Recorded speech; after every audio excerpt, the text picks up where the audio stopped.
dengan kesempatan yang telah Allah berikan kepada kita semua. Mungkin ini yang harus kita tekankan bersama dulu. Jadi kita ini sudah terseleksi dari 48 orang. Nah, ini yang harus kita tekankan. Jika kita sudah berada di jalan Allah, maka berlarilah kencang. Jika kita tidak mampu berlari, maka berlari-lari kecil. Dan jika kita juga masih tidak mampu berlari-lari kecil, maka berjalanlah. Dan ketika kita tidak mampu melaksanakan itu semua, maka tetap maju dan melangkah, jangan sekali-kali berbalik arah. Karena apa Bapak Ibu? Kita itu di madrasah. Saya yakin Bapak Ibu menyekolahkan di sini itu karena ini putra putrinya agamanya itu lebih kuat. Karena ketika agama sudah kita pegang, maka yang lain itu sangat mudah untuk kita dapatkan. Apalagi dunia yang hanya seujung kita, yang kita tidak tahu sampai kapan berada di dunia, dan kita nggak tahu besok itu masih hidup atau enggak juga kita tidak tahu. Nah di sini, 6 tahun ke depan Bapak Ibu pasti akan mengalami kendala. Kendalanya apa? Di madrasah ini mungkin kalau SD itu hanya 5 mata pelajaran ditambah agama saja, kita nggak ada 13 mata pelajaran. Jadi anak-anak benar-benar memang harus menguasai lebih dari yang ada di sekolah dasar biasa. Namun Bapak Ibu jangan khawatir, kita tetap memberikan terutama literasi. Kita keberangkan adalah literasi. Kita tidak pernah menyajikan soal-soal yang bersifat kepalan kepada anak-anak. Tapi bagaimana anak-anak itu bisa membaca sebuah fenomena, kemudian dia menalar dari bacaan itu. Maka membaca sebagaimana wahyu Allah yang pertama kepada Nabi Muhammad itu Iqra, disinilah kita terapkan. Baik membaca Al-Qurannya, baik membaca mata pelajaran itu sangat diutamakan. Jadi kita tidak akan pernah memberikan soal sebutkan pengertian sumber daya alam, tidak ada. Kita akan berikan sebuah bacaan, kemudian anak-anak mengalir dari bacaan tersebut. Maka saya sangat meminta nanti anak-anak bisa terbiasa membaca saji ilmu. Jadi Bapak Ibu nggak usah khawatir. Cuma di tengah jalan terkadang mungkin nanti yang terpilih di kelas lapis, mungkin ada kendala yang anaknya kadang kurang semangat atau bahkan mungkin kurang bisa mengikuti. Kadang ada yang ingin pindah. Bayangkan masuknya aja sudah masuk di sini, ada kendala kecil, sudah putus asa mau pindah. Nah inilah yang harus kita tanamkan dari awal. Apapun nanti kendalanya, monggo kita sama-sama saling bekerja sama untuk saling terbuka, memberikan masukan. Kalau Bapak Ibu punya kesah mau langsung saja kepada wali kelas atau kepada saya, misalkan wali kelas tidak bisa menyelesaikan. Jadi bahwa kami sangat menghargai Bapak Ibu untuk kerjasamanya dan untuk kekuatannya dalam membimbing putra putri kita agar putra putri kita menjadi anak-anak yang saleh dan salihah, yang memang itu adalah harapan setiap orang tua. Karena anak kita itu adalah investasi kita dunia maupun akhirat. Itu yang paling penting. Ini itu yang harus kita kuatkan dari awal ketika Bapak Ibu menyekolahkan anak-anak di sini. Jadi kalau di SD kan cuma ada agama ya. Di sini tuh ada Al-Quran hadis, ada fikih, ada sejarah Islam, ada bahasa Arab, ada satu lagi akidah. 5 mata pelajaran. Jadi di sini kita 10 jam satu minggu, kalau jadi cuma 3 jam. Nah itu maka kita berupaya bagaimana anak-anak bisa menikmati pembelajaran, bagaimana bisa menalar, bisa mengkritisi, bisa berpikir secara aktif terhadap setiap fenomena-fenomena yang ada melalui berbagai bacaan baik dari buku paket maupun dari sumber-sumber yang lain. Baik Bapak Ibu, kami akan menyampaikan sebelum ke misi-misi, ini adalah cikal bakal madrasah. Jadi dulu seperti sini itu di Masjid Kuburan, Masjid Al-Iman, awalnya itu namanya MWB, Madrasah Wajib Belajar. Jadi berdirinya itu kalau secara resminya dari Kemenang memang 15 Februari 1978. Tetapi pada dasarnya aslinya jauh sebelum itu sudah berdiri namanya MWB. Hanya secara resmi diberi nama MWB Al-Iman itu adalah sejak 1978. Ini cikal bakal para pendiri dulu. Nah, akan kita sampaikan terkait visi MI Aliman. Ya, kalau alamatnya Bapak Ibu sudah baru saya sampaikan. Jadi ada 4 hal yang harus orang tua ketahui. Kami juga harus menanamkan ini supaya apa? Supaya kita bisa bekerja sama. Jangan sampai anak-anak di sini sudah dididik, sudah dibiasakan dengan segala macam pembiasaan, tapi di rumah sama sekali tidak melaksanakan, atau bahkan orang tuanya tidak melaksanakan. Ini banyak loh. Ada anak yang, bapak saya nggak pernah sholat, ibu saya nggak pernah sholat. Nah di sini, bagaimana kita bisa memacu pada visi-misi kita kalau kita tidak bekerja sama? Apa yang dilakukan di madrasah tidak dilakukan di rumah. Ini kami sangat mohon bantuan. Karena apa? Karena memang pendidikan yang wajib, yang utama adalah di rumah. Sekolah atau madrasah ini pada dasarnya adalah menjadi pendidikan formal yang memang dibutuhkan anak-anak, tetapi tanggung jawab utama pendidikan adalah orang tua. Itu yang paling pasti. Visinya adalah satu, berperilaku Islami. Berperilaku Islami ini sangat luas. Nah, baik dasar dari Al-Quran maupun dari dasar yang ada di negara kita. Nah, ini mohon baik dari segi ibadahnya, dari segi muamalahnya, ini kita mengajak atau mencetak anak-anak yang berperilaku Islami, baik dari pembelajaran, dari pembiasaan yang sudah kita lakukan dalam kehidupan sehari-hari. Kemudian yang kedua, berprestasi. Anak-anak kalau sudah berperilaku Islami, sholatnya tekun, ngajinya bagus, rata-rata ngibami, mesti dia berprestasi. Beda dengan anak-anak yang sholatnya tidak tertib. Itu liani loh, ikut gak tertib. As-sholatu kanha mufasyaiwal mungkar. Sholat itu mencegah dari segala kemungkaran. Itu fakta sekali. Jadi rata-rata anak-anak yang berprestasi itu mereka tampilnya, ngajinya juga bagus, sholatnya juga tertib, itu ngikutin. Tapi anak-anak yang memang sangat butuh pendampingan, kalau nakal tuh enggak sih, anak pada dasarnya enggak nakal, cuman dia membutuhkan perhatian yang ekstra. Bagaimana cara kita menangani, karena setiap anak punya karakter yang berbeda. Ini yang perlu diketahui oleh kita sebagai guru dengan latar belakang 56 anak ini yang berbeda. Kita berupaya untuk bisa melayani sesuai dengan kebutuhannya. Tidak bisa kita itu memberikan metode yang sama untuk semua anak. Mungkin si A sudah bisa dia memahami pajaan 100 kata, bisa jadi yang si B baru 40 kata. Kita nggak boleh memberikan yang sama. Yang B tetap dikasih 50 kata, yang si A juga dikasih 100 kata, atau ada yang lebih yang bisa 200 kata. Ini akan kita sesuaikan dengan kebutuhan anak-anak. Kemudian yang ketiga, kreatif dan mandiri. Nah, harapan kita anak-anak yang lulus di sini setelah berperilaku Islami, berprestasi tidak harus selalu menjadi juara. Anak sholat disuruh itu prestasi yang luar biasa. Anak murojaah, anak ngaji sudah sesuai dengan waktu yang dia tuangkan itu sudah luar biasa. Jadi jangan sampai kita orang tua yang menuntut anak-anak berprestasi harus punya juara, tidak, belum tentu. Karena setiap anak punya ciri khas, punya minat, punya bakat tersendiri. Dan kita juga tidak bisa memaksa baru sekolahnya 13 mata pelajaran, tidak bisa. Jadi mari kita sama-sama untuk mengembangkan bakat dan minat anak sesuai dengan perkembangannya dan kemampuannya masing-masing. Akreditasi kita menggunakan kategori unggul nilai 96 dan masih berlaku sampai nanti tahun 2026. Semoga kita mampu mempertahankan nominalnya.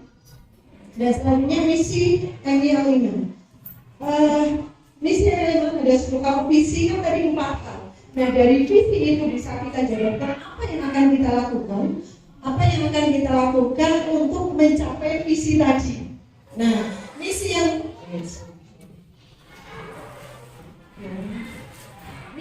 pertama, menentukan penghayatan dan pengamalan siswa terhadap ajaran agama Islam tentang membangun kebiasaan yang religius. Kalau untuk berperilaku Islami, apa yang kita lakukan? Ini ada 1, 2, 3. 1 sampai 3 ini adalah misi yang kita lakukan untuk mencapai visi berperilaku Islami. Jadi baik dari program tahfidzul Qur'annya, pengamalan nilai-nilai yang terkandung dalam Al-Qur'annya. Maka Bapak Ibu, kenapa kita latih Al-Husna hari ini dan besok? Dan kita sangat tegas mewajibkan orang tua itu untuk ikut. Karena yang terjadi Bapak Ibu, ketika orang tua tidak paham bagaimana metode Al-Husna, anak ketika disimak murojaah sama orang tua dia nggak percaya. Ketika orang tua membetulkan nggak percaya. Oh ini kan sekolah seperti ini. Dan itu banyak. Tidak hanya Al-Quran pelajaran, yang mungkin gurunya sama orang tuanya sama-sama guru MI. Nek jelas ke ibunya dengan gurunya awet percaya guru kok. Itu yang terjadi. Maka kita berupaya agar orang tua dan guru itu sama-sama memiliki kapasitas yang satu nada, sehingga ketika membetulkan dulu Bapak Ibu bisa. Dan Al-Husna ini cuma belajarnya tidak seperti itu. Anak-anak kelas 1, 2 tanpa hafal tajwid, oh ini juga benar, ini juga benar, ini sudah benar bacanya, itu yang mana yang jelas. Karena apa? Karena harokatnya berbeda, ada coding-codingnya. Dia nggak tahu ini tapi dia pasti bisa baca jelas. Karena harokatnya berbeda. Nah, mengapa itu kita pakai? Karena itu adalah pakai Rasul Usmani. Rasul Usmani itu kan berarti Al-Quran Madinah. Ketika nanti anak-anak itu Bismillah, insya Allah bapaknya mungkin nanti di Al-Azhar Mesir atau di perguruan tinggi luar negeri, itu dia sudah akan terbiasa dengan Al-Quran internasional. Kalau Al-Quran Indonesia kita cari di Arab Saudi tidak ada. Al-Quran Indonesia kita cari di Irak tidak ada. Adanya hanya di Indonesia. Tapi kalau yang internasional itu namanya Rasul Usmani, maka kita memakai. Itu kan memudahkan anak-anak ketika membedakan antara mana yang guna, mana yang idgham, mana yang idgham bila guna, itu memudahkan anak-anak. Bahkan saya pernah menjadi orang tua itu hanya dalam waktu 1 bulan, usianya 64, hanya dalam waktu 1 bulan sudah bisa membaca Al-Quran dengan metode Al-Husna tanpa mereka tahu apa ini idgham bila guna, ini idgham bila guna. Nah ini kesempatan Bapak Ibu yang mungkin merasa kurang lancar, merasa kurang bisa membaca Al-Quran, ini adalah kesempatan yang benar-benar manfaatnya luar biasa. Karena khairukum man ta'allama Al-Qur'ana wa 'allamahu. Sebaik-baik manusia adalah yang belajar Al-Quran dan mengamalkannya. Jadi Bapak Ibu belajar nanti diamalkan kepada putra putrinya atau dengan suaminya atau istrinya. Yang ini selanjutnya, nah untuk mencapai pada prestasi apa yang kita lakukan? Melaksanakan pembelajaran profesional dan bagaimana dengan pendekatan pakem pembelajaran aktif, produktif, kreatif, efektif dan menyenangkan. Ini yang akan kita lakukan. Kemudian program bimbingan dan pendampingan bagi anak yang mungkin kurang akan didampingi oleh guru ataupun guru sesuai dengan kebutuhan. Ini tidak perlu saya semua, nanti saya sering di grup materi. Oke, selanjutnya Bapak Ibu, ya, ini setelah yang panjang tentang MI Al-Iman.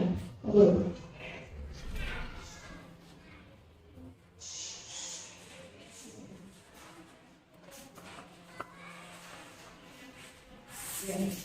Jadi tadi sudah saya sampaikan, MI itu berdiri tahun 78, letaknya di Tuguran. Nah, tenaga pendidiknya itu ada S1 dan S2.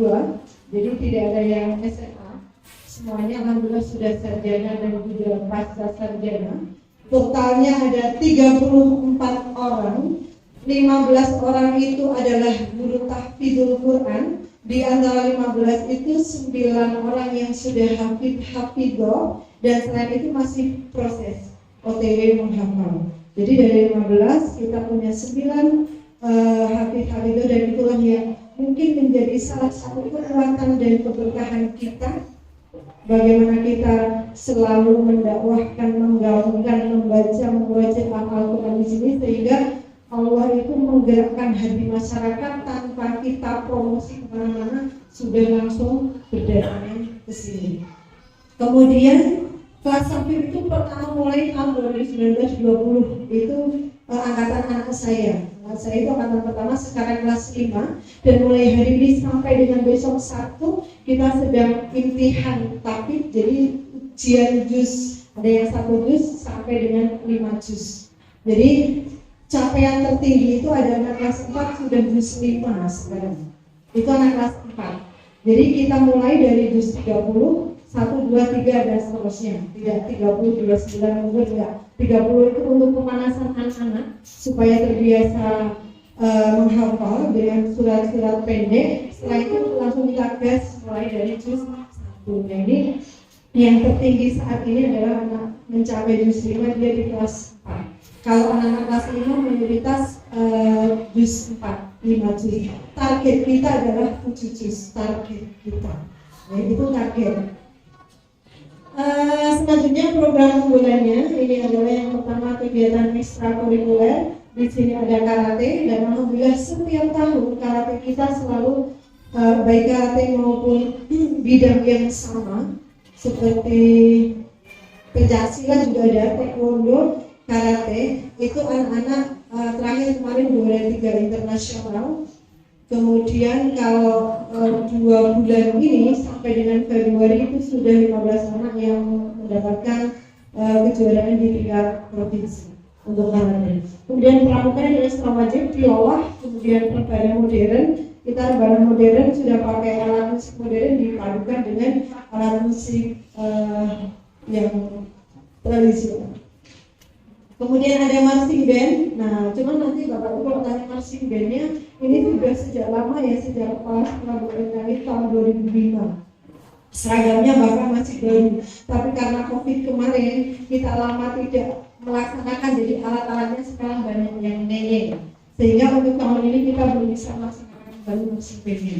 Kita sedang berupaya untuk membeli alat yang baru. Kemudian bulan IPA. Jadi ada ekstra MIPA, jadi ekstra kurikuler itu kita laksanakan setiap Sabtu. Sabtu itu anak-anak paling khusus kelas 3 sampai 5, kalau 1, 2 masuk pelajaran.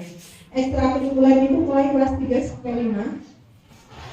Ini dilaksanakan setiap tahun, jadi kalau Sabtu itu cuma P5 dan juga ekstra kurikuler. Tidak ada pelajaran di kelas 1. Senin sampai 5 baru pelajaran. Kemudian ada renang. Nah, kalau renang ini masuk curriculum, jadi biasanya setiap jeda semester anak-anak minta renang. Kadang kalau kelas rendah ya teman yang anak yang kelas tinggi dilihat. Selanjutnya ada voli, berkuda memanah. Ya, kalau berkuda memanah ini juga sama dengan renang, tidak bisa setiap minggu. Kalau voli masih masuk setiap. Kemudian kebiasaan apa saja? Nah, ini Bapak Ibu yang harus disesuaikan ketika di rumah. Jangan sampai kalau hari Ahad kan libur, jangan sampai tidak dilakukan, ya. Yang pertama adalah asmaul husna. Jadi kalau pagi anak-anak itu pagi itu sholat duha dulu, kemudian doa dan dilanjut dengan asmaul husna. Kemudian mujahadah, biasanya kita laksanakan mujahadah di minggu terakhir setiap bulan, Jumat terakhir setiap bulan di halaman itu secara bersama-sama. Mujahadah, hafalan hadis pilihan biasanya pagi bersama wali kelas, kemudian sholat duha, hafalan bersama ini karena sudah target. Jadi anak-anak reguler itu, kalau kelas target kan jelas target 7 juz ya. Kalau anak-anak reguler itu targetnya kan cuma 1 juz sampai kelas 6, tapi faktanya sering anak reguler ada yang 4 juz, ada yang 3 juz, ada yang 2 juz. Jadi melebihi dari target yang kita minta. Itu tergantung anaknya biasanya. Kalau anaknya rajin itu di rumah banyak menghafal, nanti saat di sini dikasih sama gurunya. Jadi perbedaannya itu kalau kelas reguler itu kegiatan namanya halaqah itu berkualitas dari sekolah. Itu kalau kelas reguler itu Senin sampai Kamis 2 jam toh. Tapi kelas reguler itu Senin sampai Kamis dan Sabtu di jam pertama dan jam terakhir. Jam pertama itu 3 jam, jam terakhir itu 1 jam. Jadi pelajarannya hanya di tengah. Pelajarannya hanya di tengah. Nah, ini selanjutnya ya, ini yang kegiatan hati. Kegiatan hati ya tadi halamannya. Kemudian album setiap jeda semester pesantren Ramadan kita laksanakan. Biasanya ini sekaligus sudah pakai. Jadi ini kan imtihan sekarang. Ada yang juz 5 juz, ada 2 juz, ada 1 juz. Nah, saat Ramadan nanti dia diwisuda, tapi saat diwisuda nanti diuji publik. Jadi ada hadirin, tamu-tamu undangan dan juga orang tua. Nanti di salah satu tamu undangan itu akan tes anak-anak sambung ayat. Itu uji publiknya. Jadi setelah kita uji di madrasah, kemudian diuji secara publik ketika sudah publik. Kemudian ada beasiswa, nah ini beasiswa bagi anak-anak yang kurang mampu, ini biasanya anak sudah memiliki KIP. Nah KIP kapan kita dapatkan? KIP itu akan kita dapatkan dari pusat. Jadi dinas sosial itu akan menyerahkan data ke Kementerian Agama. Kita tinggal terima. Jadi madrasah itu tidak bisa mengajukan KIP. Jadi kita hanya menerima data dari pusat. Jadi ini anak saya juga KIP enggak ya? Madrasah nggak bisa membantu. Tapi madrasah misalnya adalah menerima data KIP. Nah bagi anak-anak yang kebetulan kok tidak mampu, nggak dapat KIP, nggak dapat PKH, yang punya KIP berarti nggak dapat PKH, yang punya PKH berarti nggak punya KIP, jadi nggak bisa berdua-dua karena kelompok tentunya gitu. Nah itu ada bantuan dari donatur. Alhamdulillah sampai hari ini ada donatur yang selalu memberi bantuan bagi anak-anak yang kurang mampu di MII. Atau jika memang namanya ekonomi kan naik turun ya. Nah Bapak Ibu mungkin saat ini baru bagus ini ekonominya, tapi mungkin nanti tiba-tiba semoga jangan. Maksudnya pahit-pahitnya kok pas digalah itu rezekinya lagi nggak ada, nah itu bisa mengajukan keringanan dengan mengajukan meminta surat keterangan tidak langsung dari RT atau RW sampai RW saja, tidak sampai itu juga Bapak Ibu mengalami kendala terkait ekonomi. Selanjutnya ada les gratis dan juga ada senam setiap minggu. Ya, ini Bapak Ibu kelas tafid, apa sih kegiatan kelas tafid? Nah, kelas tafid itu beasiswa ya Bapak Ibu. Jadi ya sampai jam 2:30. Tapi biasanya nanti kelas 1 itu kita nggak langsung 2:30 break nanti. Biasanya jam 12 dulu, 1 minggu itu nanti jam 1 minggu itu nanti dilanjutkan lagi setelah itu baru normal. Karena kalau langsung masuk 2:30, besok lagi nggak mau masuk sekolah malah pusing dengan yang ada pembawaannya nggak mau. Jadi nanti ada penyesuaian dulu ya. Kalau standarnya adalah pulangnya 2:30. Kalau anak-anak reguler itu pulang jam 1:05. Kemudian kurikulumnya sama Bapak Ibu. Kita kurikulum yang umum, yang akademis sama dengan kelas pendidikan. Hanya yang berbeda adalah kurikulum yang agama yang kita ikut Kemenak. Jadi kalau di bawah Kemenak tadi sudah saya sampaikan tidak hanya 3 jam, ada 5 mata pelajaran agama hadis, SKI, fikih, akidah akhlak dan bahasa. Tuh. Terus mitra kita dengan apa? Kita dengan dari Quran. Dari Quran miliknya Ustaz Yusuf Mansur. Jadi awalnya dulu kita dapat bantuan 50 juta dari Ustaz Yusuf Mansur untuk membangun kelas tafid yang pertama itu dekat dengan Ustaz. Jadi kalau ada kegiatan yang datang dari Darul Quran kita sering diundang. Selanjutnya ya kelas tafid lulusan diikutkan sudah ambil, kemudian pembimbingan hafidh punya syahadah. Jadi sanadnya jelas. Bukan hafidh yang tanpa sanad, yang tanpa syahadah, juga ada sertifikatnya. Kemudian ada camp tafid. Nah, camp tafid ini biasanya dilaksanakan di setelah semester 1. Jadi kan seminggu nih tes semester 1. Nah, sebelum terima rapor, nah ini kan ada jeda di sini. Nah, anak kelas tafid itu diadakan camp tafid. Camp tafid itu fokus hafalan. Sehari setelah anak-anak itu sebagai mampu berapa halaman sih, mampu berapa baris. Kemarin itu ada anak yang mampu 40 baris dalam semalam. Satu halaman kan 15 baris. Satu lembar 30 baris. Ya, berarti satu lembar lebih 34. Kemudian ini tadi sudah saya sampaikan. Selanjutnya fasilitas pendukung. Ada kami, ada lokasi, ada sudut baca tiap kelas, ada lembaga, ada musyawarah. Prestasi, nah ini Bapak Ibu ya. Prestasi yang kita dapatkan alhamdulillah baik dari tingkat daerah maupun sampai tingkat internasional, anak-anak kita tidak mengecewakan. Bisa dibandingkan dengan yang mungkin mutual, yang mungkin SDIT, sekolah-sekolah favorit yang sudah terkenal mahal. Ketika kita lomba mesti jadi satu dengan mereka. Bahkan lomba magelang menghafal pun kemarin yang itu notabene milik BKD milik SDI itu juara satu budaya lomba magelang menghafal sampai kemarin sudah 10 menit. Magelang menghafal itu juara satu dari dan ini kemarin yang terakhir itu lomba wirausaha mandiri ini sudah sampai ke nasional juara 1 dan kemudian yang menyelenggarakan lomba mandiri seleksi secara nasional, dan ini adalah P5 itu Bapak Ibu yang dulu tahu ya, ini adalah proyeknya untuk Merdeka. Kita membuat ekonomi itu prestasinya ya, mungkin Bapak Ibu bisa lihat di kalender ya. Nah, di kalender itu sangat banyak, baik yang akademis dan non akademis yang agama maupun non agama, alhamdulillah sudah kita dapatkan. Jadi kegiatan-kegiatan yang sudah bisa kita sampaikan ya, ada PHBI, ada PHBN, dan kegiatan-kegiatan yang lain selalu kita lakukan untuk meningkatkan ya, oke kami. Sedikit akan saya sampaikan terkait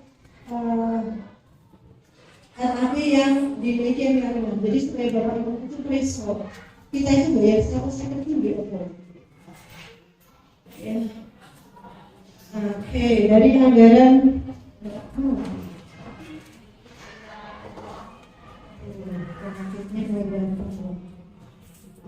kayaknya ini keuangannya nggak mau dilihat ya.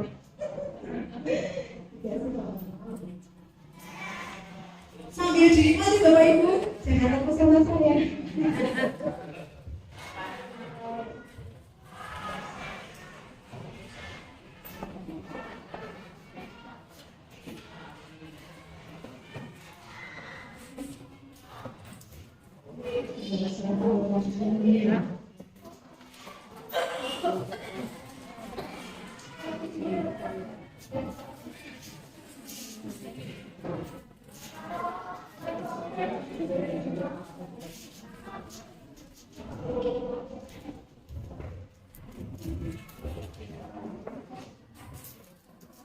Pegang antara 8 sampai 12 anak.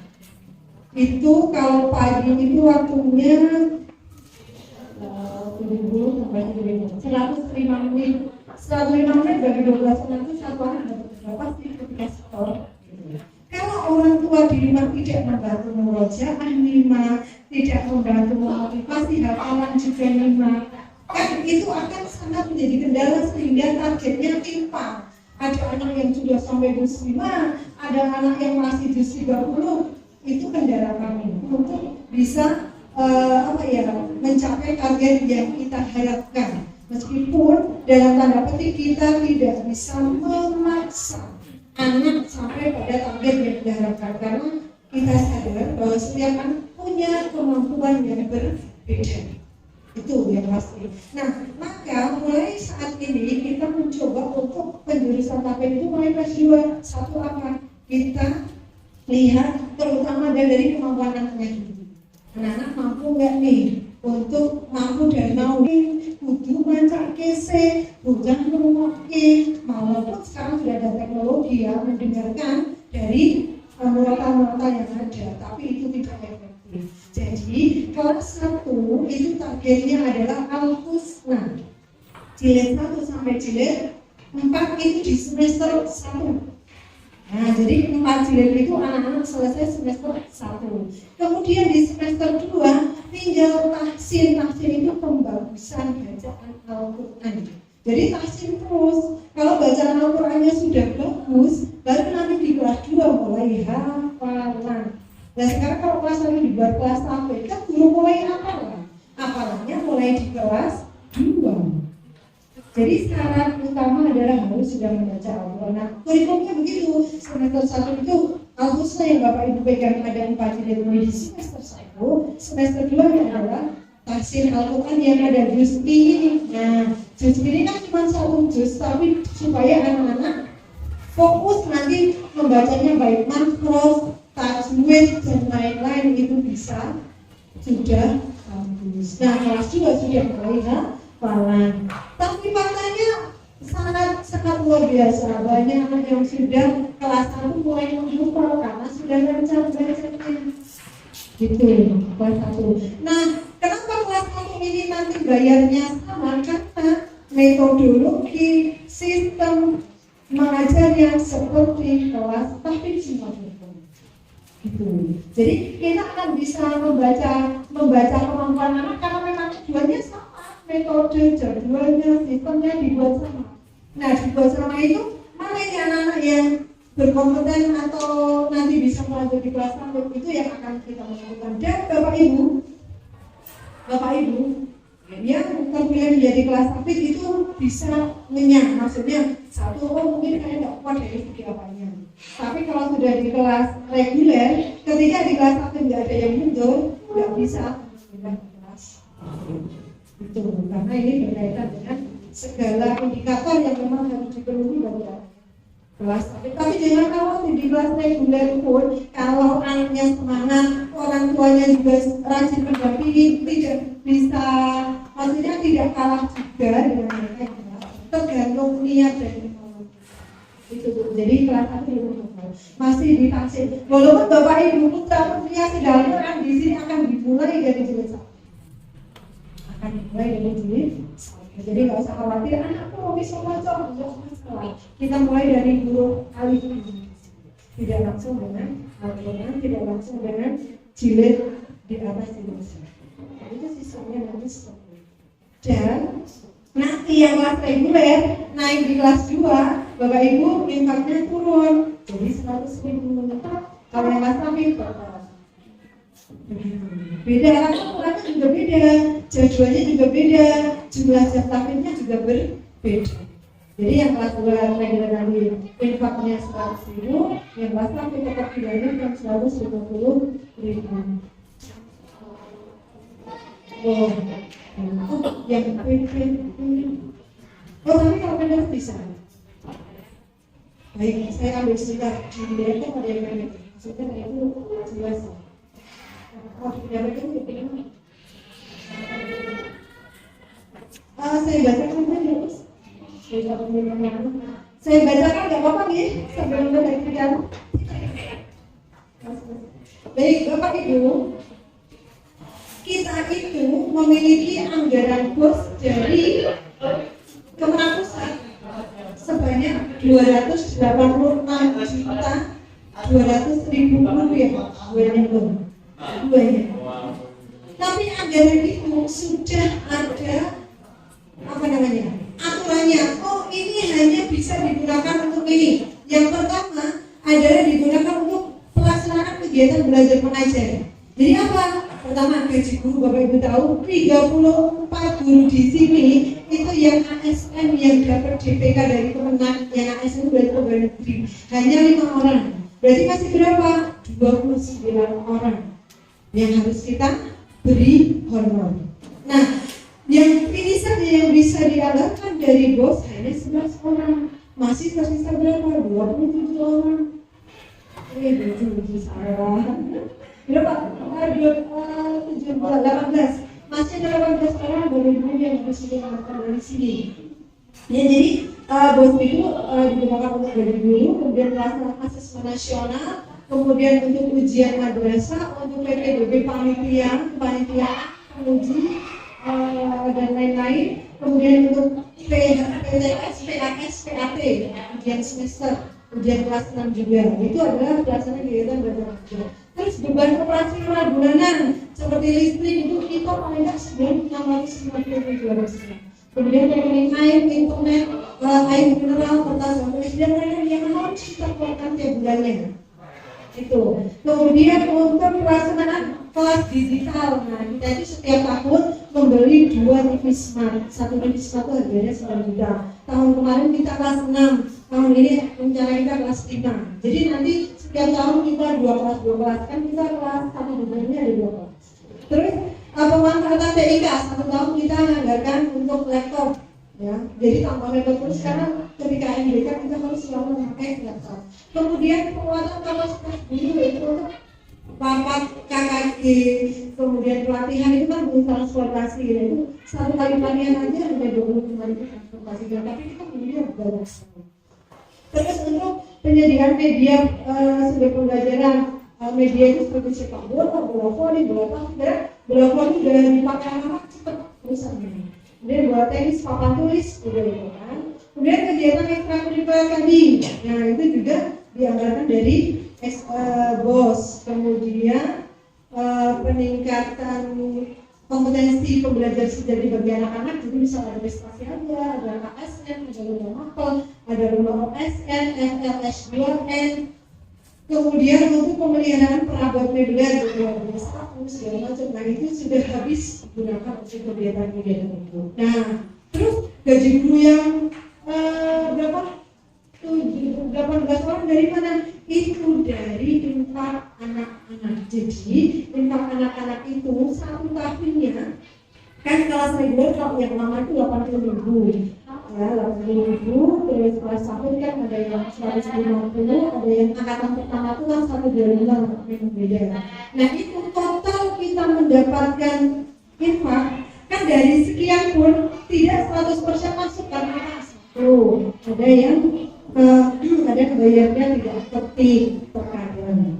Ada juga yang minta keringanan. Jadi kita hitungnya adalah hanya 80% yang masuk dari total yang ada itu. Total satu tahun itu kita dapatnya 325 juta untuk infak satu tahun. Tapi kita gaji guru sebanyak 18 orang. 18 orang itu kita setiap bulan keluar 28 juta. Bayangkan, ini 20 juta bagi yang sekolah itu berapa? Nah, kalau misalnya itu mereka bekerja dari jam 7 sampai dengan jam setengah 3. Jadinya misalnya itu beda gaji itu mungkin nah, itu aja kita mengeluarkan setahunnya harus 336 juta baru. Padahal pendapatannya 325 juta. Nah, makanya di sini kami sangat mengharap Bapak Ibu bisa kerjasama ketika kita masuk di sini. Kita kan tidak mungkin menghargai kita, ya walaupun jauh dari UMR penghasilannya, tapi paling tidak infak dari Bapak Ibu itu sangat berarti dari para guru di madrasah ilmu. Jadi kalau kemarin saya sudah mengatakan sambungkan paling lambat tanggal 10 nanti itu tepati nanti ke depannya seperti itu. Jadi inilah kondisi keuangan yang ada di madrasah kita, dan kami alhamdulillah walaupun sekarang faktanya itu minus, alhamdulillah nggak pernah minus. Yo turah rakyat yang terima kasih seluruh alhamdulillah. Semuanya ada saingan itu. Bilang secara Allah bagaimana mencukupi masuk dengan ketika mereka berniatnya dari ibadah, maka Allah apapun kebutuhannya akan diberi dari yang kasih dari berbagai sumber yang tidak bisa. Itu kondisi keuangan yang ada di madrasah. Yang terakhir, Bapak Ibu kita akan udah masuk materi semua. Oke, baik. Sekarang saya minta untuk dari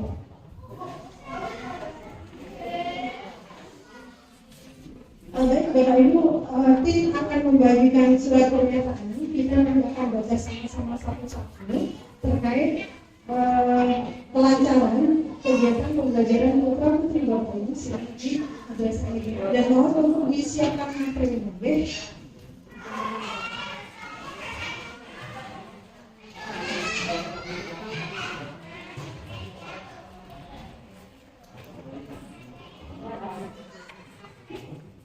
Betul kan?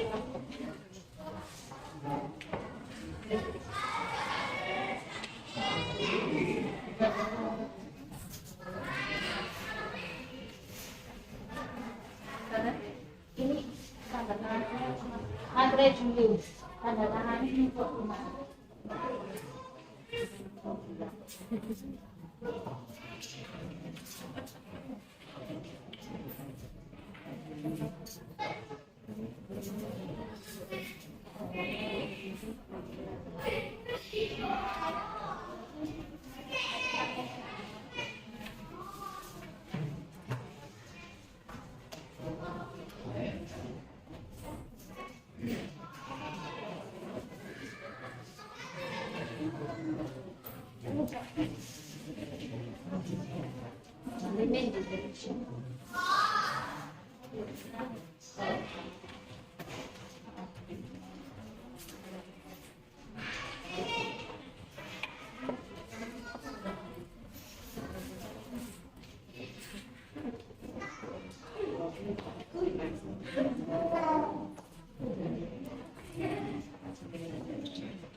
Jadi Bapak Ibu sudah semua memegang ya. Mari kita sama-sama cermati terkait surat pernyataan kesanggupan Bapak Ibu ketika menyatukan putra putrinya di sini. Oke, nama dan identitas kita isi nanti. Baik, dengan surat ini saya menyatakan bersedia. Yang pertama adalah menyerahkan dengan sepenuh hati putra putri kami untuk dididik di madrasah. Jadi kalau sudah berada di madrasah, monggo diserahkan sepenuhnya. Ojo disembunyi. Nanti jadi manja. Ya, ada dulu sampai kelas 4 itu masih ditunggu. Makanya kita melarang. Ya. Kemudian menyetujui dan mendukung pelaksanaan peraturan tata tertib peserta didik karena hari ini tidak memungkinkan untuk kita sampaikan tata tertib. Insya Allah nanti akan kita share di grup apa saja tata tertibnya. Jadi Bapak Ibu mungkin bisa memahami dari tata tertib yang ada di madrasah ini. Yang ketiga, mendukung pelaksanaan seluruh kegiatan pengasuhan putra putri kami yang telah ditetapkan sebagai rangkaian program pembinaan peserta didik. Jadi segala macam kegiatan yang tadi sudah kami sampaikan, baik ekstrakurikuler, baik kebiasaan, itu mendukung, tidak hanya mendukung secara lisan, tetapi juga dilaksanakan di rumah dan juga memberikan contoh. Jangan sampai nanti kami mendengar ada anak-anak yang loh, bapak diajak jamaah, nggak mau. Ya, bapak. Selanjutnya, bekerja sama dengan madrasah untuk mendidik putra putri sesuai dengan arahan dan peraturan. Jadi, Bapak Ibu, boten usah sungkan-sungkan, boten usah liko-liko. Jadi yang namanya bekerja sama, kurang enak kok, harus sukses, karena panjenengan belum kenal. Jadi ada apapun ampun dipendam, sampaikan saja. Nah, sama wali panjenengan kok kan udah dengan saya juga mencoba apa sudah berasa semua sama saya. Nah, kalau coba itu nih gak begini, sini gak begini gitu ya. Jadi monggo diselesaikan bersama wali kelas. Misal anak saya kok sampai rumah waktu ini yang sering terjadi. Anak saya sampai rumah waktu dididik bagaimana untuk yang terjadi biasa. Nah, itu dikonfirmasi kepada wali kelas. Siap menjelaskan pola pendidikan kami di lingkungan rumah dan keluarga dengan pola pendidikan yang dilaksanakan di madrasah. Salah satunya Al-Husna ini. Jadi kalau putra putri sudah memakai Al-Husna, Bapak Ibu di rumah jangan ngajari anak-anak pakai Al-Quran yang Indonesia. Nanti anak-anak bacanya nggak iso.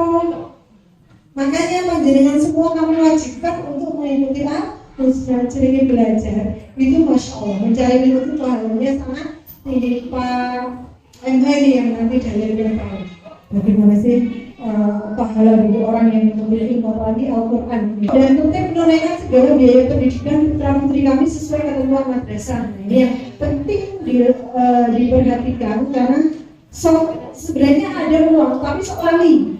Nah, monggo bisa transfer, bisa cash juga bisa ada tenaganya. Mengomunikasikan kepada madrasah segala persoalan putra putri dengan bijak dan menyelesaikan dengan cara kekeluargaan. Contoh, 2 kali ada kejadian di sini. Dulu jadi ada anak itu dituduh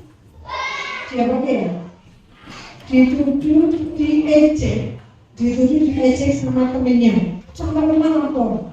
Sama orang tuanya langsung masuk kelas, langsung keluar semua anak dimarahi. Kami kecelakaan terus. Wali kelas kami kan bingung sampai kami, nggak bisa membuat apa-apa.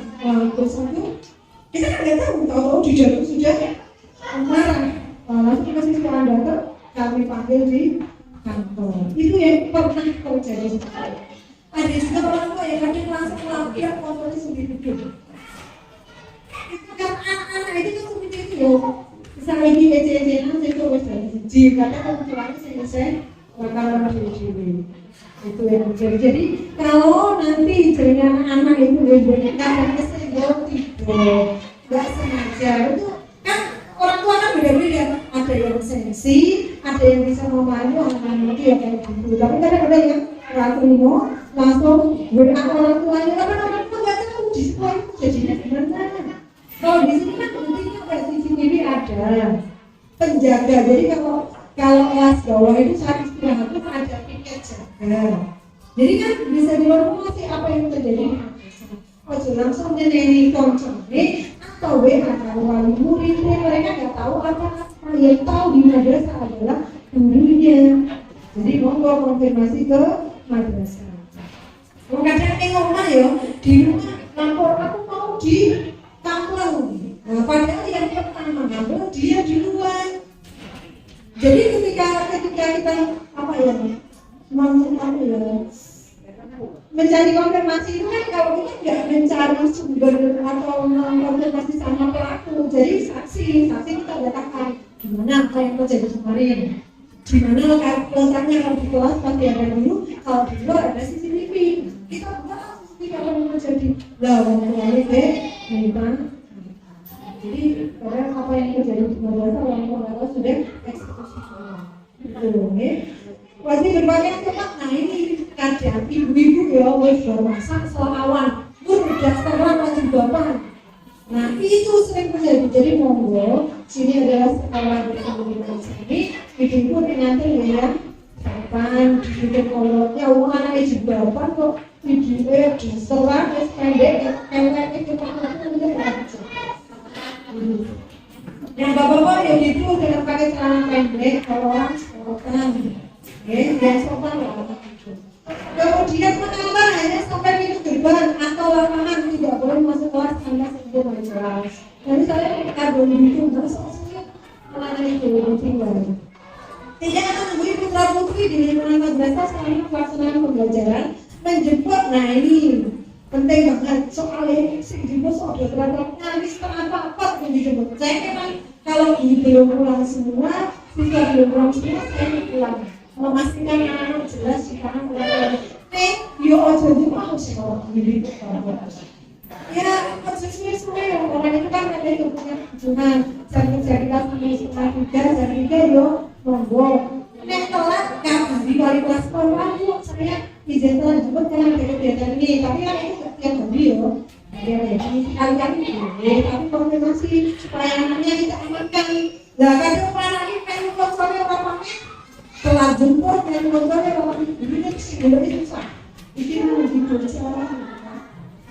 Terus mengenai ketentuan terkait penjurusan kelas sakit atau reguler yang ditetapkan madrasah mulai jenjang kelas 2 yang disesuaikan dengan kemampuan orang tua atau kemampuan anak. Nah itu tadi setelah saya sebutkan. Nah itu beberapa hal yang Bapak Ibu harus perhatikan, harus sanggup. Nah kalau ada yang tidak sanggup, cadangan sudah pernah boleh menggunakan ini. Atau Bapak Ibu ada pertanyaan di antara 12 orang itu silakan. Misalkan awal mulanya sudah keterima nih di kelas sakit, terus pas kelas 2-nya itu entah pertengahan semester atau apa, tiba-tiba anak itu ngeluh kok gimana gitu pengen reguler, itu apa bisa dipindah atau masih gimana? Kalau secara administrasi kita tidak bisa. Jadi yang namanya administrasi namanya di aplikasi MIS itu tidak bisa pindah dari kelas A ke kelas B, yang bisa. Dan makanya kenapa kita berbicara tentang kelas 2 karena kita akan melihat kemampuan.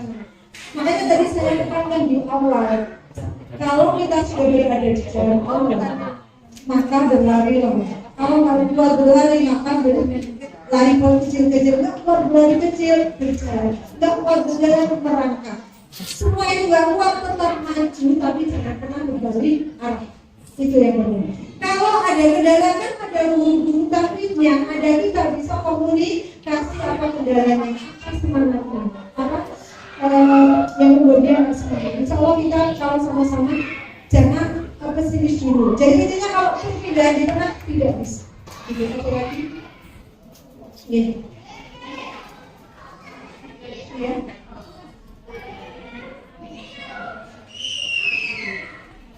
Ya, lapangan hari pertama masuk bisa sampai hari pertama gitu sampai depan kelas boleh. Jawab sudah ada yang punya bersih tiap pagi gitu.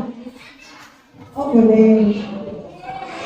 Ya, hari pertama boleh ya, Ini waktu menterinya Anies Baswedan benar, pertama orang tua wajib mengantar, tapi jangan lupa dijemput. Jangan lupa. Ini boleh sekali sama. Sudah lagi yang lain? Sudah, tadi sudah lebih 15 menit, kamu semuanya harusnya sudah selesai. Baik Bapak Ibu, nanti tinggal ditandatangani di identitas, materinya dicantumkan, kemudian mulainya rusak digunakan. Sekarang oke baik, silakan Bapak Ibu di identitas dan ditandatangani biar diambil oleh tim.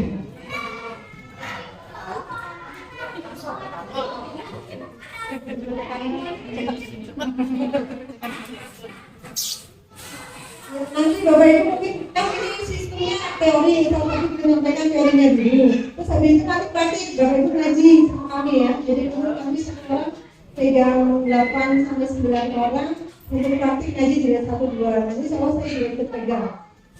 Karena tim kami yang lain sedang menguji anak-anak kampusnya. Jadi memang sangat terbatas, paling hanya ada 6 orang yang bisa berada. Dan tidak bisa gantian karena berkesinambungan. Ada yang tanya, Bu, kalau satu ibunya bapaknya gimana? Gak usah, dan ibu juniornya beda. Ya, jadi kalau bisa, tiba-tiba dia junior 3 tahun dari mana?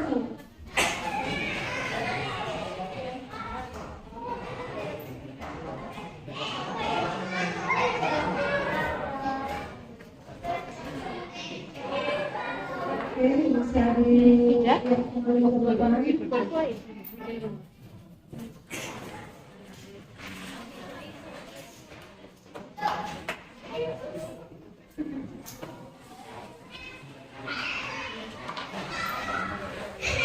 Oke, alhamdulillah sudah semua Bapak Ibu.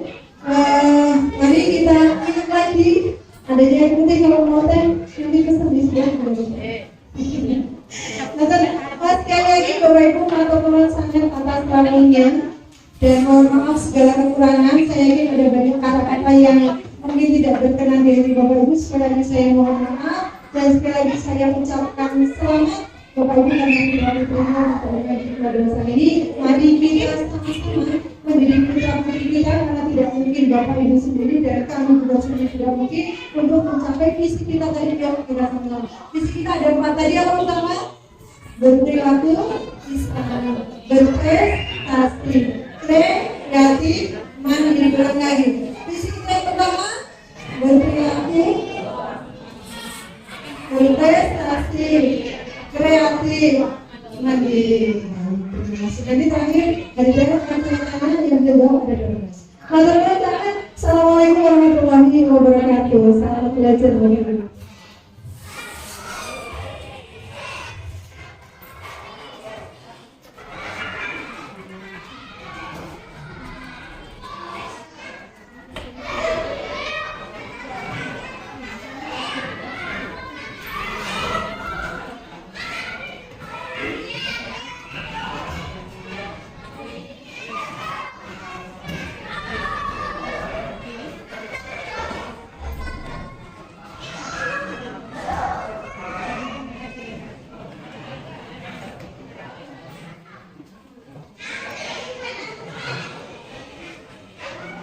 Really?